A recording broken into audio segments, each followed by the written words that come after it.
Баршаңызға ассалаумағалейкум. Сіздермен бірге қазақ тіліндегі спорт жайлы YouTube арна ERA-X. Видео ұнаса, видеоға лайк басып, арнаға тіркеліп қойыңыздар. Қазақстандық кәсіпқой боксшы жекпе-жекке дайындық үстінде. 30 қаңтарда шаршы алаңға оралатын бірінші орта салмақтағы қазақстандық боксшы Садырдин Ахмедов жекпе-жек алдындағы жаттығуын жалғастыруда. Келесі жекпе-жегін Садырдин Ахмедов WBA континентал чемпионы титулы үшін нидерландтық Стивен Даньомен жұдырықтасады. Жекпе-жек Мексиканың Куэрнавака қаласында өтеді. Бұл Ахмедовтың 2019 жылғы желтоқсаннан бергі алғашқы жекпе-жегі болмақ. Бір жыл бұрын Садырдин аргентиналық Хосе Антонио Вильялобосты нокаутпен жеңген болатын. Айдос Ербосынұлы да кезекті жеңісінен кейін дайындығын бастады. Рингке соңғы рет 16 желтоқсанда Нұр-Сұлтанда шығып, африкалық Иса Самирді жеңіп, екінші орта дивизионда WBC, WBA International және WBA Global титулдарын қорғады. Болашағынан көп үміт күттіретін Ербосынұлы берген сұхбатында алдағы уақытта чемпиондармен жұдырықтасуға дайын екенін айтып өтті.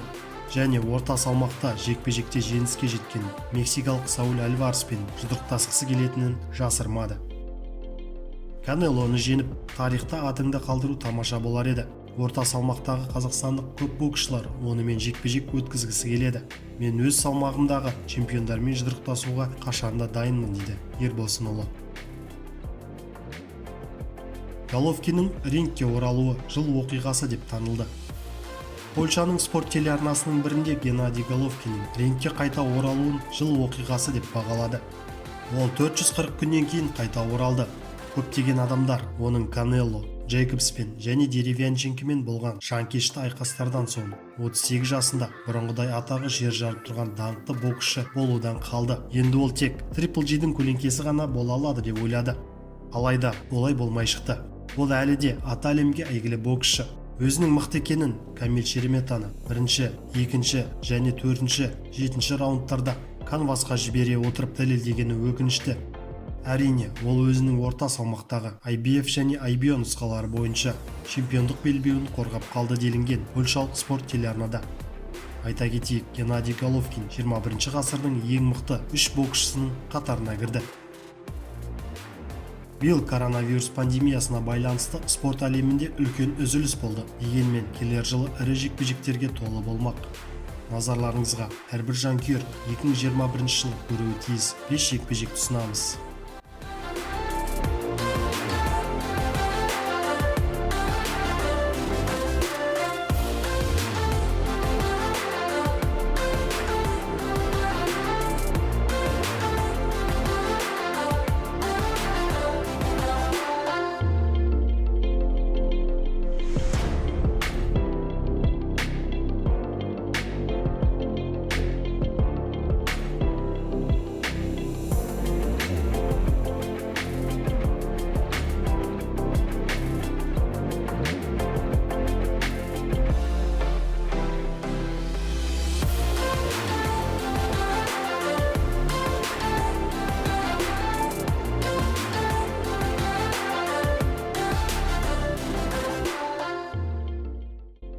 Сіздермен бірге болған ERA-X арнасы. Келесі кездескенше.